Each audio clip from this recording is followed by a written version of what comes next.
Aloha. Hey, thought I would do a little vlog. It seems like a lot of people enjoyed my little tales about Bob. I think I'll have to try to figure out some fun tales from my past to share at some point, but just sharing little tales from the present right now. I think we're about to get some diabolical weather here in Glasgow. Cold, sleet, bit of wind, not very fun. Not going to be easy to do any walking for the next few days, but luckily I spoke to my physio recently, and I don't think I'm gonna have to speak to her anymore because she is happy with that I have been doing my exercises and exercising my knee, which involves my walks, which of course I've always done. And sorry, burped there. She seems to think that maybe I've been maybe doing too much of the walking, if that makes any sense, or too much without a break, too much continuous walking. So I'm going to have to kind of adjust what I do, but I certainly am not going to be able to do it in the next few days, I think, because after that fall I had the other week, I don't want to try to break my neck again. But I do, she did send me a video where I can work out in the house, walk in the house in place. So God only knows what that's going to be like, but I'll probably give it a go because I'm going to have to do something. I don't think it's going to help much with my weight, but it might not even help much with my steps on my phone where I get paid sweat coins. So I've been doing this every day, and you get paid this like fake money that you can trade in for things and stuff. You can trade in for charity, of course, but I feel like I am charity these days. And speaking of charitable things, I have been wanting to change my gas and electric. And my current fabulous fun thing that's been happening is that it turns out when they installed my smart meter this summer, at some point my gas stopped registering that I've got gas. And they haven't caught this. They didn't note it. But I know that like since August, it said I've not used any gas. So I wanted to change gas companies or gas electric, I should say, companies, because my tariff is ending at the end of March with my current British Gas. I'll just go ahead and say British Gas because I have a feeling this is going to be my next battle that I get to deal with.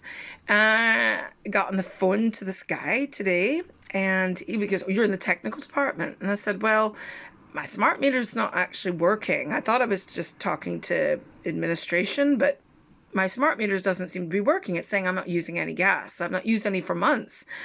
And he goes, "Oh, well, we've got we've got your details here, so we'll just send you a bill." I said, "You've got my gas reading there?" "Yep, we got your gas reading here. I'll just send your bills." And I was like, "Can you tell me what that gas reading says? Because I'm online looking at it now and it says 0. "No, no, no, we have it here, I'm telling you." "Okay, that's great. Can you tell me what it is?" "Well, I need to transfer you to billing."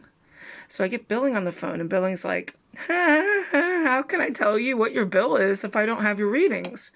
And I'm like, "Well, my screen, my gas meter is blank. It's just blank." And she's like, starts laughing. I mean, Zola was awesome, actually. She was an absolute riot. Because I said, "Well, I tried to explain to this guy, like, I don't need billing. I need somebody to tell me how to get my meter switched back on. Because I am going to owe you guys a lot of money, and I'm intending to change my tariff. And I don't know that I can do this unless I can get an accurate meter reading." So she was really nice, sent me back to technical. This technical guy was in agreement with me and Zola that, in fact, yes, there is no meter reading. He had me do some diagnostics on it and said, "Yep, we're not getting any reading. We do need to send the technician out, and we can't because of COVID." So we think maybe after the second week of March, we'll be able to send out a technician when lockdown is lifted. And this is all from England, of course. Like, that's when they think it will be done in England. I had to point out to them, I don't live in England. I have no idea if this is going to be allowed, when it's going to be allowed. And they said, "Well, we will get someone to liaise with you. We have a complaint. We have a complaint liaison officer," which they put me on to. I was on the phone for over fucking hour today with these people.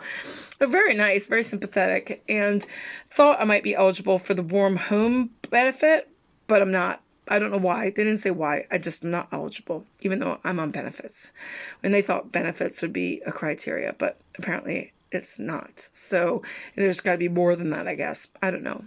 But yeah, it looks like, at least, yes, I can't actually change my tariff over to another company until I get someone to fix my meter. So that's the joys of COVID. But I don't think I'll have any penalization for not being able to pay it straight away or something like this. I actually think they might waive some of the costs actually for this because it's a pretty major screw up to have my meter just stop working and they don't even notice. So, and then that idiotic guy putting me through to billing for a bill when there's no way getting a bill when we don't have any meter readings. Duh. And I actually said it to him like 3 or 4 times. Are you sure? Because if it says it's 0, I've used gas. I don't think that's the correct bill. I can see the bill online and it says I've not used any gas. It's like you're talking to them and you say all this stuff and it's like they hear want, want, want, want, want, want, want, want, and they just don't even pay attention. I've had so many annoying customer service discussions in the last month. It's unbelievable. I still have not been contacted by Universal Credit over their, I don't know, mistake. I don't know. I'm going to call them at some point this week. It's really hard to get the energy up to confront these people sometimes. I mean, I know you're complaining, and when you complain, you usually get something, but I'd rather things just work properly. I'd really rather just have it work properly and not have to bitch at these people all the time. Anyway, I can imagine this is something that most people listening to this right now will probably really strongly identify with. It seems like almost everybody's had some sort of really annoying administration thing and get told COVID, So until then, until you have your next disaster, which I'm sure you will, because like I said, it seems to be an ongoing theme of the new normal, or the shite normal, as I like to call it. Wash your hands, though. Stay the fuck away from me. Don't touch anything. That means don't touch. No touchy, yeah? If you do, wash your damn hands and mask up, my friends.